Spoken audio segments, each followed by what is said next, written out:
झारखंड विधानसभा के बजट सत्र का आज तीसरा दिन है और सदन की जैसे ही शुरुआत हुई, जैसे ही विधायकों के यहाँ पहुंचने का सिलसिला शुरू हुआ, वैसे ही कल जो महाशिवरात्रि के अवसर पर झारखंड के हजारीबाग जिला के इचाक में दो समुदाय के बीच हिंसक झड़प हुई थी, आगलगी की घटना हुई थी, पत्थरबाजी हुई थी, उसका मुद्दा आज गर्मा गया। और देख सकते हैं कि ये झारखंड विधानसभा का परिसर है और जैसे ही यहाँ पर विधायकों के पहुँचने का सिलसिला शुरू हुआ, खास करके अगर बात करें तो पांकी के जो बीजेपी के विधायक है कुशवाहा शशि भूषण मेहता, उन्होंने सरकार पर नाराजगी जताते हुए कहा कि सरकार तुष्टीकरण में लिप्त है और उन्होंने एक सवाल पूछा कि क्या हिंदू अब अपने पर्व को मनाने के लिए पाकिस्तान या अफगानिस्तान जाए। वहीं बरकट्टा के बीजेपी के विधायक अमित यादव ने कहा कि जिस प्रकार की घटना हुई है वहां पर पहले ही वार्ता हो चुकी थी दोनों समुदाय के बीच की, जो लाउड स्पीकर है वो शिवरात्रि के अवसर पर लगेगा और 2 दिन के बाद हटा दिया जाएगा। सब कुछ सामान्य चल रहा था। इसी बीच एक पक्ष के लोगों के द्वारा दूसरे पक्ष पर पथराव शुरू कर दिया गया, जिसके बाद ये मामला बड़ा रूप ले लिया और लगभग आधा दर्जन से ज़्यादा गाड़ियों को आग के हवाले कर दिया गया है। इसमें आधा दर्जन से ज़्यादा लोग घायल भी हुए हैं। प्रायोजक हैं cancer healer centre, a new beginning. वहीं 45 लोगों को नामजद जबकि लगभग 200 अज्ञात लोगों पर प्राथमिकी दर्ज कर प्रशासन के द्वारा कार्रवाई शुरू कर दी गई है। फिलहाल स्थिति तनावपूर्ण है लेकिन प्रशासन के नियंत्रण में है। वहीं दूसरी तरफ पूरे मामले को लेकर सत्ता पक्ष के खासकर अगर मंत्री इरफान अंसारी की बात की जाए या मंत्री दीपिका पांडे सिंह की, दोनों ने कहा कि इस पूरे मामले की निष्पक्ष तरीके से जाँच होनी चाहिए और जो भी हिंसा होता है उसका राजनीतिकरण नहीं होना चाहिए। दोनों ही नेताओं ने एक तरह से बीजेपी पर कहा कि वो जानबूझकर लोगों को भड़काने का काम करते हैं, हर एक मुद्दे को पॉलिटिकल एंगल दे देते हैं और फिर गुमराह करने की कोशिश करते हैं। हालांकि दीपिका पांडे सिंह ने यह भी कहा कि बीजेपी के लोगों को ये जवाब देना चाहिए कि नेता प्रतिपक्ष झारखंड को कब मिलेगा, चूंकि सदन जो है वो नेता प्रतिपक्ष विहीन चल रहा है। जबकि बीजेपी के वरिष्ठ विधायक सीपी सिंह ने साफ तौर पर सरकार पर तुष्टीकरण में लिप्त होने का आरोप लगाया। ये कहा है कि जब भी हिंदुओं के त्यौहार होते हैं उसी दौरान इस प्रकार की घटना होती है और कहीं ना कहीं जो अपराधी होते हैं उन्हें पकड़ने के बजाय उन्हें राजनीतिक रूप से संरक्षण मिलता है। वहीं इरफान अंसारी के बयान पर भी उन्होंने नाराजगी जाहिर करते हुए कहा कि इरफान अंसारी एक पक्षीय बात करते हैं। बता दें कि विधानसभा का पहला दिन है और आज बजट सत्र की जैसे ही शुरुआत होने के साथ ही पूरा जो सदन था, चाहे अंदर की बात हो या बाहर की बात हो, हजारीबाग का जो मुद्दा है, खास करके जो शिवरात्रि के अवसर पर जो दो समुदाय के बीच में हिंसक झड़प हुई, पत्थरबाजी हुई, उसका मुद्दा गरमाया हुआ है। और एक तरह से कह सकते हैं कि बजट सत्र पर जो चर्चा झारखंड के विकास को लेकर के होनी चाहिए थी, वो अब चर्चा तुष्टीकरण की राजनीति पे चली गई और दो समुदाय के बीच जो हिंसक झड़प हुई है उस पर हो गई। हालांकि बीजेपी के जो विधायक है उनका ये कहना है कि विधानसभा की तरफ से एक कमेटी बनाई जानी चाहिए विधायकों की, जो पूरे मामले की निष्पक्ष तरीके से जांच करे और इसमें किसी भी एक पक्ष को प्रताड़ित न किया जाए, चाहे वो हिंदू पक्ष के हो या अल्पसंख्यक पक्ष के हो। अब देखना होगा कि पूरे मामले को लेकर के विधानसभा का जो बजट सत्र चल रहा है इस दौरान क्या कुछ कार्रवाई होती है। लेकिन आज पूरे सदन के दौरान कल जो महाशिवरात्रि के अवसर पर हजारीबाग में जो हिंसा हुई उसकी गूंज आज झारखंड विधानसभा में सुनाई दी रही। देखिए, पूरे देश में जो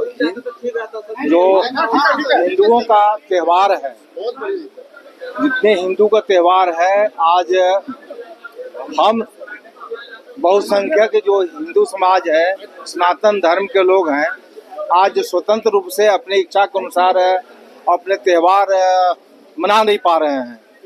और ये छोटी सी बात, अपना बाजा नहीं बजा सकते हैं, अपना ये माइक नहीं बांध सकते हैं, ये झारखंड के लिए और पूरे देश के लिए ये शर्मनाक बात है कि हम हिंदू समाज के लोग अपना धर्म को मना नहीं सकते हैं, कोई त्योहार नहीं मना सकते हैं। हम पूछना चाहते हैं ये सरकार से और हेमंत जी की सरकार से कि क्या है सो हम त्योहार मनाने के लिए अफगानिस्तान और पाकिस्तान जाएंगे?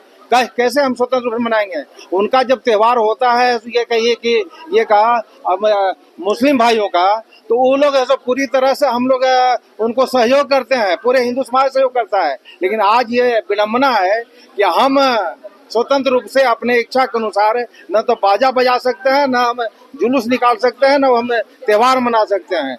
हम ये सरकार से ये मांग करना चाहते हैं कि अविलंब जितने लोग हैं जो शरारती तत्व हैं उन पर है तो कहीं कि ये मुकदमा दर्ज करें, उनको गिरफ्तारी करें। विधायक ने कहा आप लोग ड्रामा करते हैं। ये अपना त्योहार मनाना ड्रामा है। कौन बताते हैं कि कौन ऐसे बोलते हैं कि ये ड्रामा है? उनको चिरू भर पानी में डूब कर मर जाए जो बताते हैं कि ऐसा ड्रामा है कि हिंदू धर्म के लोग ऐसे ये अपना त्योहार मनाते हैं, तो ये गलत बात है। मुस्लिम लोग को कमजोर समझ रहे हैं, हम भी जाएंगे जवाब देंगे। के जाएगा जवाब देने? चले ना, हम भी चलते हैं जवाब देने के लिए। वही है तो नहीं, ये जो है केवल है तो जवाब देने के लिए है तो हम लोग ही माँ के दूध पिए हैं। जवाब देने की बात होगा तो जवाब है तो हम लोग देख लेंगे। अरे कमजोर नहीं समझते, इसलिए तो हम लोग ये सांप्रदायिकता की बात करते हैं और ये सर पर चढ़ करके नाचने लग रहा है। ये करना बंद करें और नहीं तो फिर ये अंजाम ठीक नहीं होगा। और हम लोग जाएंगे, देखेंगे और उनके समर्थन में उतरेंगे। मैंने ये तो बयान किसी का सुना नहीं है, लेकिन मेरे हिसाब से इस तरीके की किसी घटना को सरकार किसी तरह से संरक्षण नहीं दे रही है। इसमें जो भी दोषी है उन पर सख्त से सख्त कार्रवाई होगी।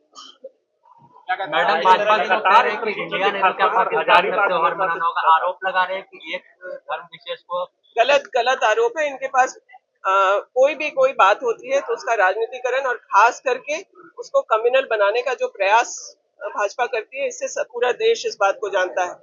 दोषी कोई भी हो, किसी भी धर्म समुदाय से हो, समाज में किसी तरह की वैमनस्यता फैलाने का प्रयास जो करेगा उसको सजा मिलेगी। भारतीय जनता पार्टी लगातार ये कह रही है कि सिर्फ हिंदुओं के पर्व त्योहार। भाई, भारतीय जनता पार्टी इसके अलावा कुछ और कहेगी नहीं। हम लोग मेरे पास एक सवाल है भारतीय जनता पार्टी के लिए।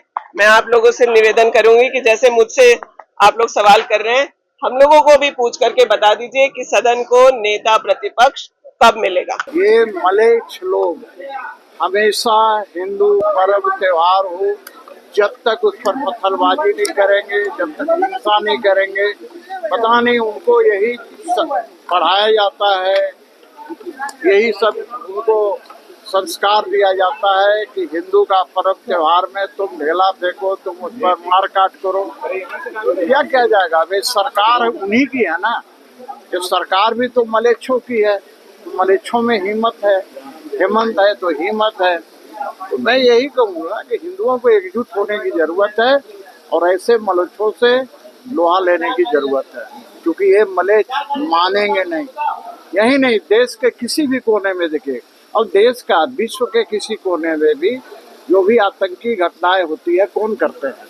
मलेच्छ लोग ही करते हैं। सर, मंत्री इरफान अंसारी कह रहे कोई भी अगर पत्थर उठाएगा तो छोड़ेंगे नहीं। असल में अब फिर वही इरफान, आप लोग के जवान पर इरफान ही बसा हुआ है। सुबह सवेरे सपना में भी इरफान ही नजर आता है, तो मैं क्या कहूँ? इरफान की औकात है क्या? मंत्री हो जाने से क्या होता है? मंत्री हो गया तो क्या हो गया? इरफान की औकात है? एक भी हिंदू पर पत्थर चलेगा तो उसको मुंह तोड़ जवाब। अरे भैया, अल्पसंख्यक और बहुसंख्यक का प्रश्न नहीं है, हिंदुओं पर पत्थर चलाइएगा, बोल रहे हैं यही संस्कार है। ये जिहाद हर कह रहे कि पूरी घटना में आरएसएस के लोगों का जिहाद, आरएसएस संघ के लोग जुड़े हैं इसके। आरएसएस बाप लगता हूँ। और ऐसी घटना की पुनरावृत्ति भी नहीं होना चाहिए और सरकार को इस मामले में गंभीरता से देखना चाहिए। बीजेपी विधायक कह रहे हम लोग पाकिस्तान जाए यार पर्व मनाने के लिए। देखिए, अब कौन क्या बोलता है उसे लेना देना नहीं है। सरकार इन सब मामलों में गंभीर है और सरकार देख रही है। आखिर इतना क्यों हो जा रहा है? सवाल आपकी सरकार में हिंसा हो रही है, वो कह रहे हैं कि जब आपकी सरकार बनती है तभी हिंसा होती है। अब वो क्या कर रहे हैं उनसे हमको लेना देना नहीं है। हिंसा कोई प्रायोजित थोड़ा नहीं होता है, हिंसा कोई अचानक घटना घटती है। देखिए, मैं तो ये कहना चाहूँगी कि झारखंड में ही ऐसा वारदात क्यों हो, चाहे वो रामनवमी हो, सरस्वती पूजा हो, चाहे हमारा महाशिवरात्रि हो, तो ऐसे झारखंड में ही ऐसे तनाव क्यों पर्वों पर ही क्यों? ऐसा कौन सा गिरोह है जो इस पर ज्यादा फोकस करता है और अशांति का माहौल बनाने का प्रयास करता है? मैं चाहूंगी इसकी जांच हो और जो भी अपराधी आरोपी हैं उन पर कड़ी से कड़ी कार्रवाई। मैम, विधानसभा कमेटी जो विधायक है वहाँ के जनप्रतिनिधि है, वो विधानसभा की कमेटी बनाई जाने की बात कर रहे हैं और जांच को आप सहमत हैं? जी, बनाई जानी चाहिए और जांच तो होनी ही चाहिए। TV9 के लिए रांची से मैं अशोक कुमार। प्रायोजक हैं cancer Healer Center, a new beginning.